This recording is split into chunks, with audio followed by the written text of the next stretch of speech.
హైడ్రా లోపలనే మా పని అని చెప్పారు, హైడ్రా బయట కూడా పోయి పని చేస్తున్నారట. మరి ఏడా సెట్ అయిందో ఇది. చేతనైతే పర్ఫెక్ట్గా చేస్తే హైడ్రాని పెట్టండి, లేకపోతే మీకు చేత కాకపోతే మూసేయండి. అనవసరంగా ప్రజలని కన్ఫ్యూజ్ చేసి భయపెట్టకండి. ఇప్పుడు అది ఏమైపోయిందంటే హైడ్రా బండి కనబడంగానే ఓర్ని అమ్మ ఏడ కూలుస్తారా నాయన వీడు అనే కాడికి వచ్చింది పరిస్థితి.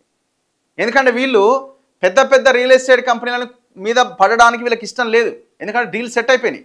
వాసవిని కూలుస్తలేడు, ఇంకా మనం ఏమేం వాసవిని కూలుస్తలేడు, అదిత్రిని కూలుస్తలేడు, ఇన్కార్ని కూలుస్తలేడు. మనం ఇవన్నీ బయటపెట్టినాయి. ఇవన్నీ మనం బయటపెట్టినాయి. ఇట్లా ఏ కన్స్ట్రక్షన్ కంపెనీ వర్టెక్స్ని కూలుస్తలేడు, వాడు ఇంకా కడతనే ఉన్నాడు మియాపూర్లో రామసముద్రం కుంటని కబ్జా చేసి.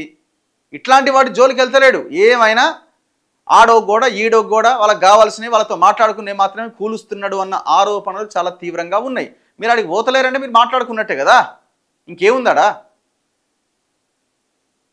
సో కాబట్టి ఇది మూసేయండి, దయచేసి ఇది మూసేయండి చేతగానప్పుడు. రేవంత్ రెడ్డి గారు ఇది మీకు డ్యామేజ్ చేస్తుంది తప్ప మిమ్మల్ని మాత్రం పైకి తీసుకొస్తలేదు. మిమ్మల్ని ఉన్న కాడ కూడా ఉంచలేదు, పాయింట్ బట్టి గుంజుతున్నది మిమ్మల్ని. మీకు చేత కాదు ఇది. ఎందుకంటే ఇది తెచ్చిన ఉద్దేశం మీది వేరని ప్రజలు గమనించకుండా ప్రజలు దీన్ని ఆకాశానికి ఎత్తిరు. మేము కూడా ఆకాశానికి ఎత్తినాం హైడ్రా అని. కానీ తర్వాత అర్థమైంది ఇది ప్రజల కోసం తెచ్చింది, జాతి సంపద కోసం తెచ్చింది, చెరువుల కోసం తెచ్చింది కాదని. అలాంటి ఎన్నో నెల రోజులకు ఒకటి ఆడోటి ఏడో చేసి వస్తారు. ఆడ సప్పట్లు కొట్టించుకొని పెద్ద పెద్ద వార్తలు రాయించుకుంటారు. ఈ తెర వెనుక జరగాల్సిన దందాలని జరుగుతూనే ఉంటాయి. ఇది ఇప్పటి నుంచి కాదు, మేము స్టార్టింగ్ నుంచి మాట్లాడుతున్నాం దీని మీద. అసలు వీళ్ళని ఫాలో కావాలి, రోజుల బండిని ఫాలో అయితే కానీ వాస్తవాలు అర్థం కావు ఏం జరుగుతుంది ఏంటని.